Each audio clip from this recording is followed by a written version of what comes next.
Good afternoon. My name is Sarah Hunter. I am a student at Fayetteville Technical Community College, where my professor is Professor Aaron Ledson. Tonight I will be doing a commemorative speech, and I will be speaking about a woman that you will be familiar with by the time I'm done with this paper. I have a PowerPoint presentation to my right that will be shown while I'm doing my speech, so please look at that because it will relate to the paper. After I finish my speech, if you have any questions, feel free to ask me. And again, thank you for coming tonight. Am I my brother's keeper? In the Bible, the book of Genesis, chapter 4:9 says, "The Lord says to Cain, 'Where is Abel your brother?' Cain says, 'I don't know.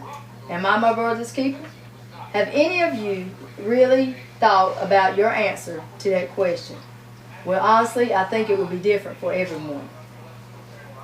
Yet, I am sure that the woman I am speaking about tonight to you, her answer would be, yes, I am my brother's keeper.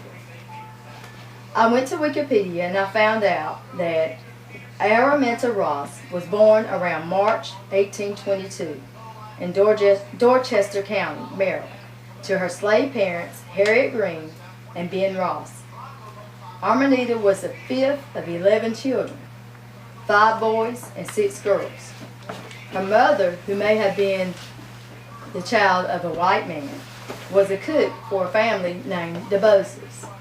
Her father managed the timber. He was skillful at working with wood, so he was the manager of the Thompson plantation. Araminta was called Harriet after her mother. Harriet had several experiences with oppression. Around the age of 6, Harriet was sold to a woman named Miss Cook. When she was sold to Miss Cook, she experienced going through or having to roll yarn, and the yarn was a thread-like material that was on the cardboard piece of paper. If Harriet misplaced the yarn by breaking it or getting it cut, she would be whipped, and she would be whipped with a whip, because back then it was slavery time, and that was the punishment they received. At age 12, one of the slave masters had seen one of the slave men doing things in the field that he shouldn't have been doing. He was playing around. So he decided he would pick up a 2-pound iron weight and he would throw it at the slave.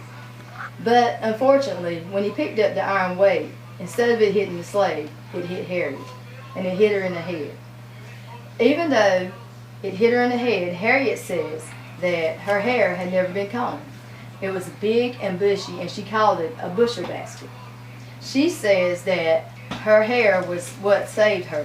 The big, bushy hair that was on her head prevented the weights from scarring her worse than it could have.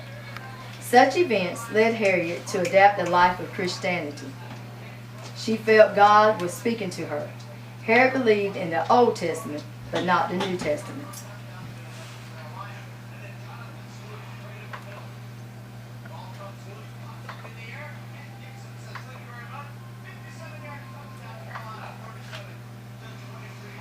And that's the yarn.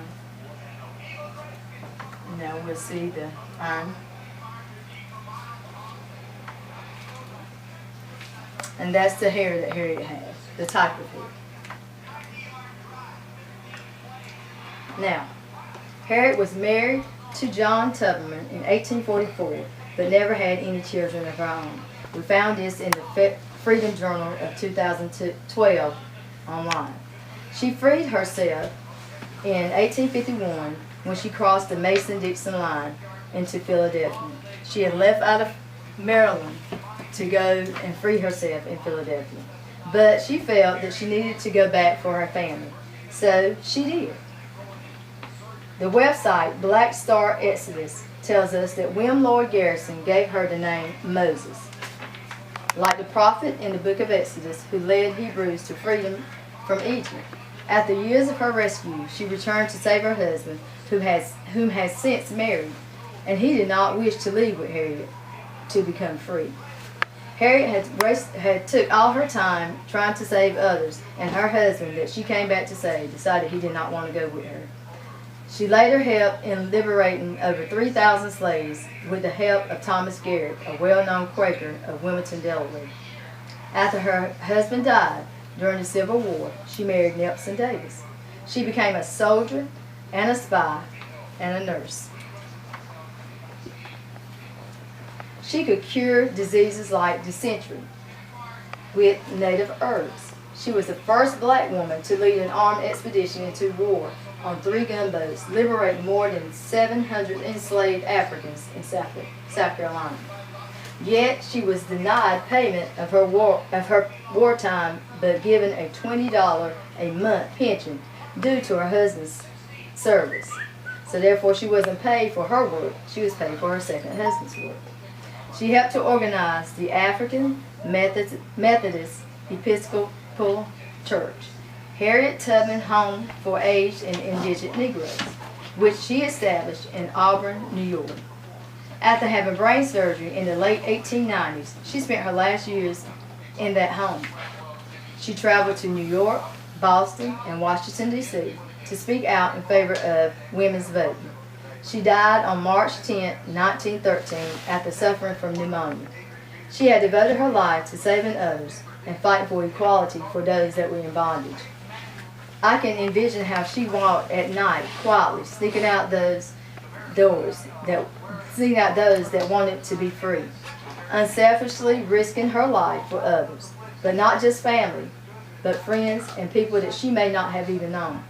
Am I my brother's keeper? That is the question I ask you tonight.